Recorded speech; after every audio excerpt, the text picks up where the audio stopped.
Next year, Apple is entering the mixed reality headset space. Although they won't call it that, VisionPro is clearly aiming to be much more of an augmented reality device, less so of a virtual reality device. And the truth is, while I'm excited and interested where Apple is going with Vision OS and everything, I've never actually tried a pair of AR glasses or an AR headset. I've tried VR headsets in the past, but honestly, those feel like they're going in a different direction than what Apple wants to do. And you guys have suggested some AR glasses for me to try out. Couple that with the fact that I do not want to give Meta money for a Meta Quest or anything like that. So I figured since some of you were asking me to check out a specific pair of AR glasses, and that same company you guys were suggesting also reached out and offered for me to try out their glasses, that this would be a good opportunity to see the Vitcher AR headset. And there's no sponsorship here, so I can say whatever I want about the product, but now you guys can check out my live real-time impressions of what's available on the market right now, even though it's much cheaper, and I'm sure it's nothing like what Apple is making with Vision Pro, because this isn't going to have eye tracking or hands tracking. But if the inevitable goal is to eventually have,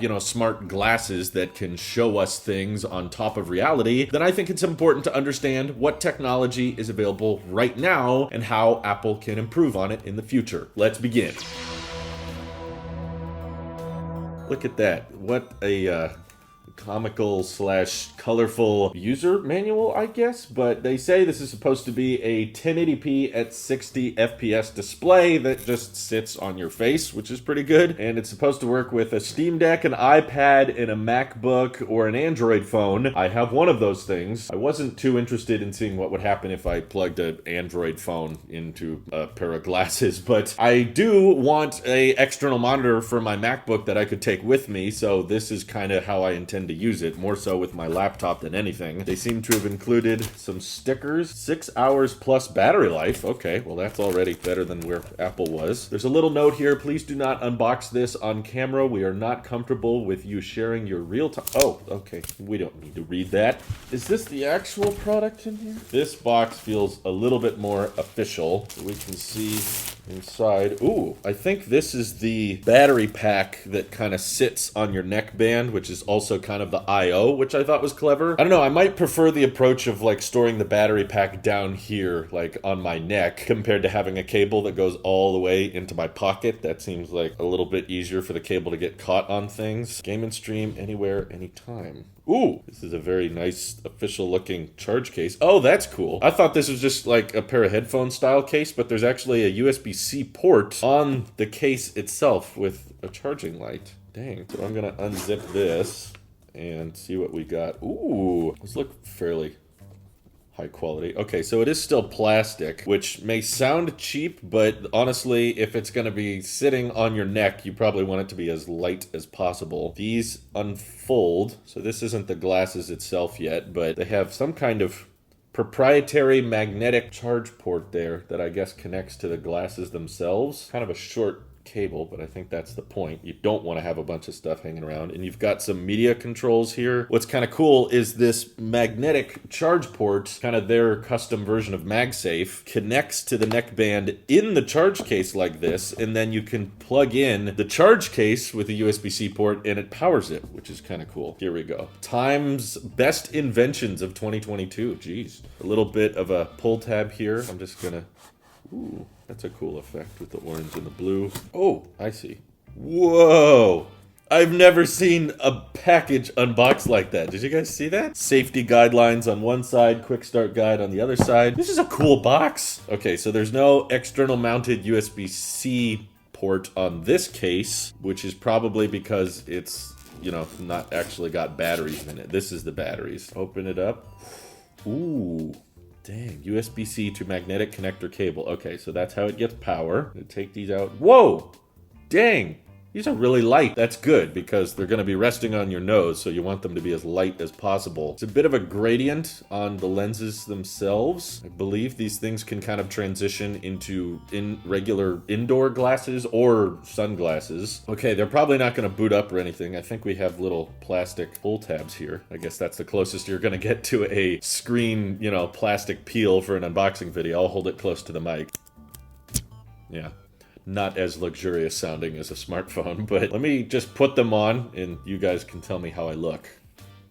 Whoa. First impressions are there's definitely a huge black line across the main part of my vision. I'm not sure if that's supposed to be there or not, but yeah, my guess is, based on just how I've seen other people wear, is they look a little bit fatter than normal glasses, but probably a tad more fashionable than a VisionPro headset because there's no lenticular, eyesight display on the outside. I'm curious what these are like when you boot them on for the first time. So yeah, here's the little proprietary magnet connector on the side. That's going to be powered by this. Oh my god, I feel like I'm in the future now. I don't feel like the connector's supposed to stretch all the way to the other side. So okay, I'm just going to go against what I think is right because I would like to boot these things up if possible. I'm going to take the connector, plug it in over here. Okay, I can't even get a good feel for it. There. Doesn't boot up by default, that's for sure. Oh, okay, never mind. It just lit up. I found the power button. It wasn't properly labeled, in my opinion, but it vibrated.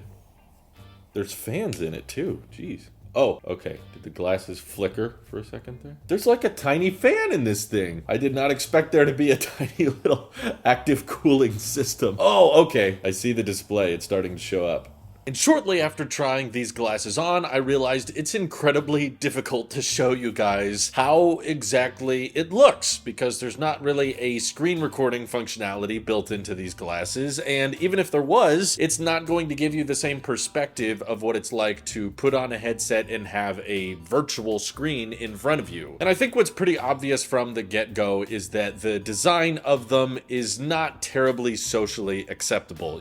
It just feels like glasses that are sitting a little bit further out and higher than a normal pair of sunglasses were, and on top of that, I quickly found the charge connector clipping onto my hair all the time, so obviously I got a haircut just so that these would fit better. So I should also clarify that Vitcher just sells the glasses without the neckband, which essentially allows you to use this as a external monitor for your laptop, and it's a 1080p 60 FPS screen that you just so happen to be able to take with you. They're selling it for about $450 on its own, and truthfully, I'm kind of grateful that I didn't agree to any kind of contract or sponsorship with them, because if I did, I wouldn't be able to say the truth, which is that I don't think most people really should buy these. It's fun cutting-edge tech. I would say if you're interested in just finding out what AR technology is available right now, then, it's fun to mess around with, and of course, my wife tried them on as well and gave them a 4 out of 5, and honestly, I thought the comfort was going to be a bigger issue. When I saw other people reviewing these glasses, for one, they would say things like, it's like having an IMAX screen in front of you. Like, no, I'm sorry, it's just not like that at all. And the truth is, the comfort for your eyes is a lot trickier than the comfort of like how it rests on your nose and your ears. I feel like I'm constantly adjusting it because I just can't quite get the entire display exactly where I want it to be. Something that you usually don't have to worry about with a typical external monitor. I mean, yes, it is stationary, whether it's a TV or a desk monitor, you can just kind of set it up the way you want to, but with this, yes, it's technically tracking with your eyes, so you can take it with you on a flight or on a trip, and yes, it'll definitely be way easier to pack than an external monitor, but I would say it's kind of the equivalent of just sort of holding your smartphone display really, really close to your face. It kind of gives a similar vibe, and the main reason I was interested in trying them was because I've wanted an external monitor for my MacBook for a while, but because we're traveling so much, I feel like if I got an external monitor, it would just stay at home and I wouldn't be able to use it for months out of the year anyway. And I thought, okay, well, maybe if I can find a pair of glasses that kind of emulate having a big external monitor that I can also take with me on the go, that would be kind of useful. But, comparing the visual that the display provides when I'm using my MacBook and I cut between MacBook display and glasses display, I found the size is honestly quite similar. It doesn't feel like I have a massive screen on my face, which is why it's really hard to describe and articulate exactly what it's like to have these types of headsets on. And while I understand that a lot of people are not interested in the VisionPro approach because it's so bulky, it's so expensive, of course, like a lot of you guys said, I'm not interested if it's going to be costing me $1,500 or $2,000 and Apple's trying to charge us $3,500. Well, hey, okay, these are like $450 $50, and they sell this separately for a little under $200. This is the neck band, and it's essentially like having a little Google TV that connects to this thing, so you can move around with it and not be docked to a laptop or plugged into a wall. 6-hour battery life, which is pretty good, but it is just a pretty basic TV. And there's a pretty noticeable fan on the neck band that doesn't make a lot of noise, but I think the problem is it's just sitting on your neck, so it's very close to your ears, so it definitely comes across as a lot louder than it really is. On top of that, the controls are something you kind of have to get used to a bit, because it's kind of like having a TV remote right on your side there, but when you're wearing the glasses, you can't see this. On your neckband, it's facing inward, so you kind of have to just memorize the controls and know which ones to click, and you will realize how quickly you start to look like a sociopath as you start navigating a TV like this. So it's definitely going to be weird if you're around other people. Definitely expect staring if you're on a plane or whatever. And I would say probably the best use case for this product is going to be watching YouTube, watching movies, which sure, I definitely do a lot of. And if you kind of rest your head back and don't move too much, it does kind of feel like you just were able to plaster a big screen TV wherever you wanted. But the speakers on the side of the stems, it's cool that they can embed them in there, but they're not going to be as good as a dedicated pair of AirPods. I would probably put it about on par with the speaker quality that you're going to get out of your smartphone anyway. And they pitch it as a great accessory for things like the Steam Deck and the Nintendo Switch, which I'm not a huge gamer, but for the people out there that have those, I imagine this would be slightly better. But the truth is, I honestly felt a lot more motion sickness and eye fatigue anytime I tried to use this thing with my head moving around. You don't realize how much your head moves until you have a display that's actually fixated to it. So I found the most comfortable use for it is just to lay back